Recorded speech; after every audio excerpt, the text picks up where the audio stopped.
प्रश्न आहेत त्याची चर्चा संसदेतही व्हावी, म्हणजे पारदर्शक कारभार व्हावा आणि परत या घटना होऊ नये त्याच्यात पुढे चेक्स अँड बॅलन्सेस कसे होऊ शकतात ह्याच्यावर चर्चा झाली पाहिजे.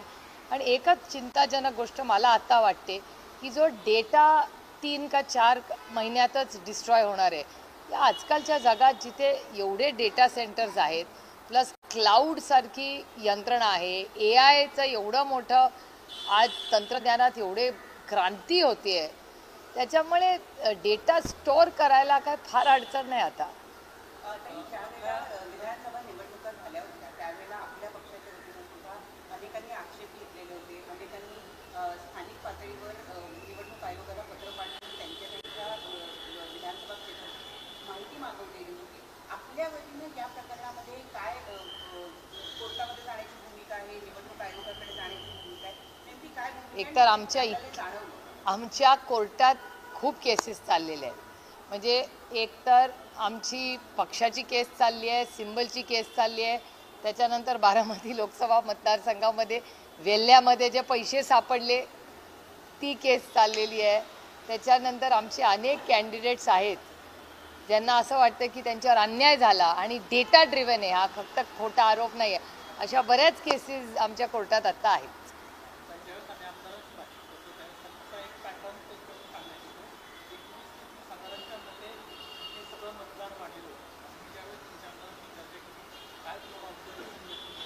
मला वाटतं जी काही चर्चा व्हावी ती पारदर्शक व्हावी आणि ती डेटा ड्रिव्हन असावी. त्याच्यामुळे जो काही डेटा दोन्ही बाजूचा असेल त्याच्यावर पारदर्शक चर्चा व्हावी. म्हणजे एकदा जे काय होईल त्या विषयाचा सोक्ष मोक्ष होऊन तो विषय कुठल्या पद्धतीने जाईल तो लॉजिकल कन्क्लुजनला गेला पाहिजे, अशी माझी आग्रहाची भूमिका. आणि जर मला असं वाटतं ते रिचेकिंगसारखं आहे, जर आपण पेपर व्यवस्थित लिहिला असेल तर आपल्याला रिचेकिंगला काहीच हरकत आहे ना द्यायला. राज्य सरकारने महानगरपालिकेच्या निवडणुकीची जी प्रभाग रचना आहे त्यासाठी जवळपास आता महिनाभराची मुदतवाढ दिलेली आहे. त्यामुळे मुंबई ठाणे आणि नवी मुंबई आणि राज्यातील 29 महानगरपालिकेच्या निवडणुका ज्या आहेत त्या आता दिवाळीनंतर होणार असं चित्र पाहायला. माझी इलेक्शन कमिशनला एवढीच विनम्र विनंती आहे की जे काय होईल ते पारदर्शकपणे व्हावं. म्हणजे जे वॉर्डची रचना आहे ती पारदर्शकपणे वन साईज फिट्स ऑल झाली पाहिजे. कुणाच्याही राजकीय मनमर्जीनी वॉर्ड्स होऊ नये.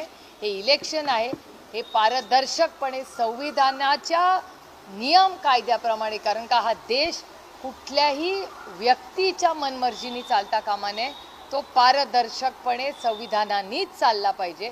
त्यामुळे जे काही नियम कायदे आहेत ते सगळ्यांना समान, म्हणजे आमच्यापासून सगळ्यांना समानच असले पाहिजेत.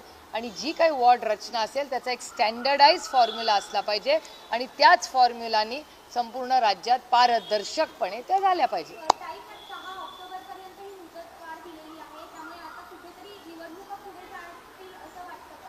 मला काय आश्चर्य वाटत नाही. मी तुम्हाला ज्यावेळेस ऑर्डर आली तेव्हाच म्हणत होते की म्हणजे माझे तर सहकारी प्रशांत जगताप हे तर कधीपासून म्हणतात की पुढच्या वर्षीशिवाय इलेक्शन होणार नाही.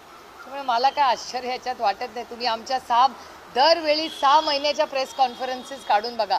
आम्ही जे आरोप मी म्हणणार नाही, जे स्पष्टपणे आम्ही भूमिका मांडलेली आहे ती भूमिका 6 महिन्यांनी खरी होती.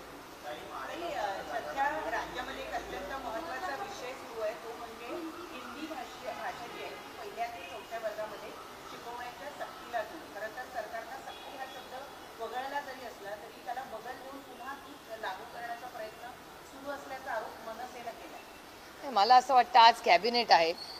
मला असं वाटतं कालही एक चर्चा वर्षा बंगल्यावर झाली, असं आज वर्तमानपत्रातही आलं आणि तुमच्याही चॅनल्समध्ये दाखवलं. शिक्षण हा अतिशय गंभीर विषय. ती काय फक्त बातमी किंवा एक विषय ज्याच्यावर आम्ही विरोधक आहोत म्हणून आम्ही टीका करत बसावा असा नाही. हा अतिशय गंभीर विषय आपल्या सगळ्यांच्या मुलांच्या आयुष्याचा प्रश्न आहे. त्याच्यामुळे न्यू एज्युकेशन पॉलिसी हे शिक्षण सोपं करण्यासाठी होती, अवघड नाही. इन्क्लुझिव्ह एज्युकेशन, डिव्हर्सिटी इन एज्युकेशन, असे अनेक नवीन ज्या घटना आहेत. मग स्कॅन्डिनेव्हियामध्ये असलेलं शिक्षण असेल, अनेक परदेशातले मॉडेल असतील, काही भारतातले यशस्वी मॉडेल, म्हणजे अनेक जिल्हा परिषदच्या शाळा आहेत ज्याच्याकडे अतिशय चांगले यशस्वी मॉडेल्स आहेत. तर का नाही त्या सगळ्या प्रक्रियेतून ज्या काही बेस्ट प्रॅक्टिसेस असतील त्या सगळ्या घ्याव्या आणि त्या पद्धतीने शिक्षण तज्ज्ञांचं मार्गदर्शन घेऊन हा निर्णय घ्यावा. याच्यात आम्ही सगळे शिक्षण तज्ज्ञ नाही, शिक्षण तज्ज्ञांना घ्या. आणि मी स्वतः SSC मध्ये शिकलेले आहे, तर 2 भाषा या SSC मध्ये आहेत, 1ली ते 4थी. ह्याच्यात बदल आणण्याचं कारण काय? त्याला काहीतरी डेटा एव्हिडन्स पाहिजे ना. आता कुणाची मनमर्जी लागली म्हणून चला आता हे बदला, असं होत नाही. आणि मला एक चिंता वाटते, ज्याबद्दल मी माननीय दादा भुसेजींना वेळही मागितली आहे, की एका वर्तमानपत्रात अशी बातमी आली होती की हे 3री भाषा जी शिकवणार आहे त्याच्यामुळे जो फायनान्शियल लोड येणार आहे, त्याच्यामुळे स्पोर्ट्स आणि ड्रॉइंग टीचर हे कमी करणार आहे, असं वर्तमानपत्रात आलेली बातमी आहे. त्याच्यामुळे जरूर त्यांना जे काही निर्णय घ्यायचा आहे ते घ्यावा, पण नवीन काही बदल करत असताना तुम्ही स्पोर्ट्स टीचर आणि ड्रॉइंग टीचर जर कमी करणार असाल तर हा योग्य नाही. त्याच्यामुळे ह्याच्यासाठी मी क्लॅरिफिकेशन मागण्यासाठी दादा भुसेंची वेळ मागितली.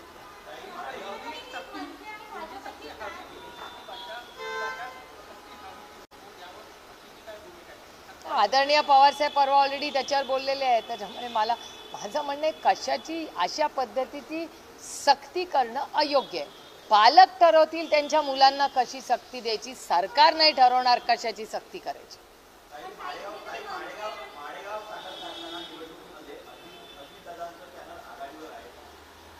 चांगली गोष्ट आहे. जे कोणी लोकांनी मतदान केलं आहे त्या पॅनलला शुभेच्छा. असेल ना, मी एवढं सहकार चळवळीच्या इलेक्शनमध्ये आम्ही एवढं लक्ष घालत नाही हो. जे पॅनल निवडून येतं त्याला ताकदीने आम्ही मदत करतो संपूर्ण महाराष्ट्रात.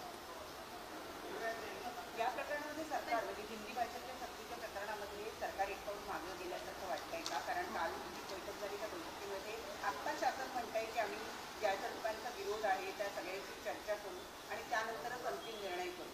आधी नोटिफिकेशन काढायचं, पुस्तकं छापायची आणि मग म्हणायचं की आम्ही चर्चा करतो.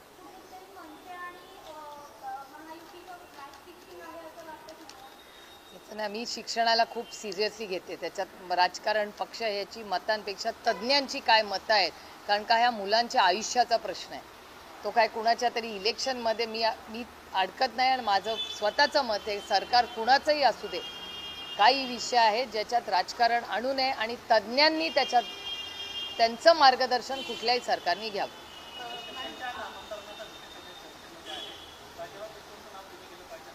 काल अंकुश काकडेंनी ह्याच्यात पक्षाची भूमिका स्पष्ट केलेली आहे.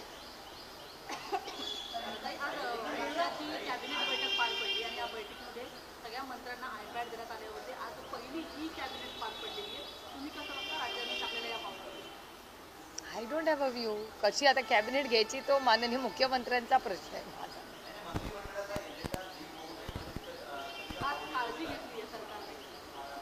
पार्लमेंट तर किती वर्ष झालं आम्ही आहोत. पार्लमेंट किती वर्ष झाले आम्ही आहोत. आमचं आता अटेंडन्स, आमचं सगळं पार्लमेंटमध्ये गेले अनेक वर्ष आमचं आहे. पार्लमेंट आहे. Part of development.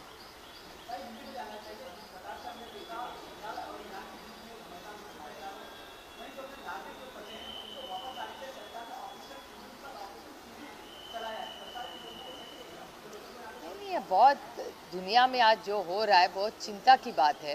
और मेरे ख्याल से MEA हो और माननीय प्रधानमंत्री जी ने डी-एस्केलेशन के बारे में जो कहा है और प्रेसिडेंट ट्रंप ने भी वैसे कहा है, ऐसी सब न्यूज़ अभी आ रही है. सो आज जियो पॉलिटिकली जो इंस्टेबिलिटी हो रही है वो बहुत चिंताजनक है.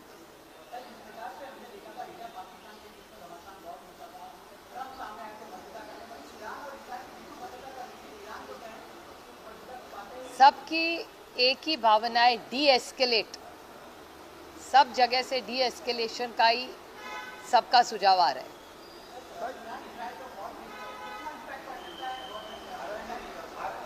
ये तो होगा ही ना. ऑयल होगा, it's always impact. Any war has international repercussions.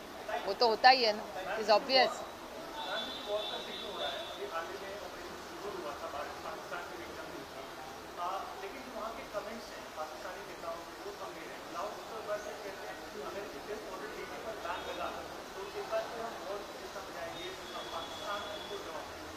ख्याल से MEA will make a clear statement ना. ये नेशनल सिक्योरिटी के इश्यूज है, इस पे MEA का स्टेटमेंट आएगा, क्योंकि ये क्या न्यूज़ चैनल और आप और मेरी की चर्चा नहीं है, बहुत सीरियस चर्चा होती है और मेरे ख्याल से इस पे एमी जवाब दे तो ज़्यादा ठीक होगा। रेलवे स्टेशन का नाम बदलकर पेशवा जी के नाम पर रखने की मांग बीजेपी कर रही है, जबकि दूसरा धड़ा कह रहा है बीजेपी नहीं कर रही है। मेगा फुकट मेगा लेकिन इस हिसाब से तो अब दूसरा पक्ष कह रहे हैं कि महात्मा फुले जी के नाम पर होना चाहिए।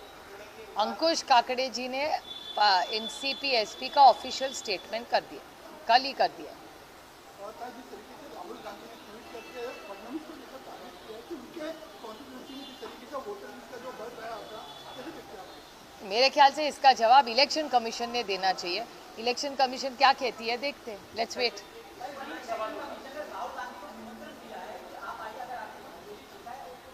एक कांग्रेस पार्टी एक दो बार जा चुकी है इलेक्शन कमीशन, उन्होंने मांग भी की थी, जो डॉक्यूमेंट्स मांगे थे वो मिले नहीं थे, ऐसे कांग्रेस पार्टी ने मुझे खुद कहा था।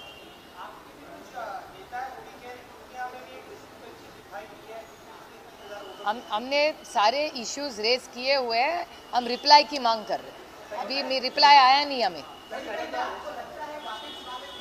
वो नहीं मुझे पता। हमने कई इश्यूज रेज किए हुए हैं, हम इंतज़ार में है कि हमें जवाब आएगा, एक दिन चिट्ठी आएगी।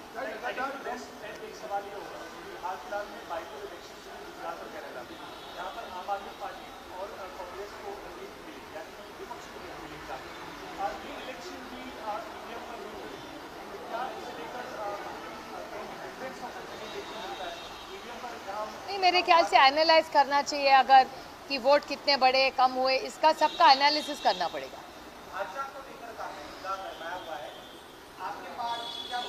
आदरणीय पवार साहब ने पिछले हफ्ते ही किया था कि कोई भी ये कंपल्शन नहीं होना चाहिए, ऐसा स्टेटमेंट उन्होंने ऑलरेडी एक हफ्ते पहले कर चुके हैं।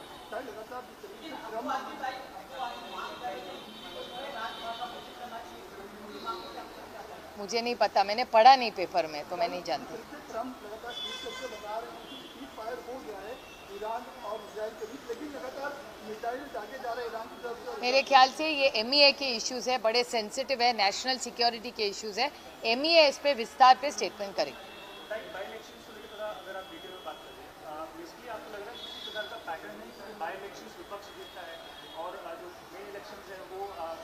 अभी देखो, मैं जब आरोप करती हूँ तो हमेशा डेटा ड्रिवन करती हूँ, तो मैं कभी भी एक तो पहले किसी पे आरोप नहीं करती, और करती हूँ तो डेटा ड्रिवन करती हूँ। तो एक बार थोड़ा सा डेटा होमवर्क और कर ले, उसके बाद बात करेंगे इसको। Thank you very much, thank you.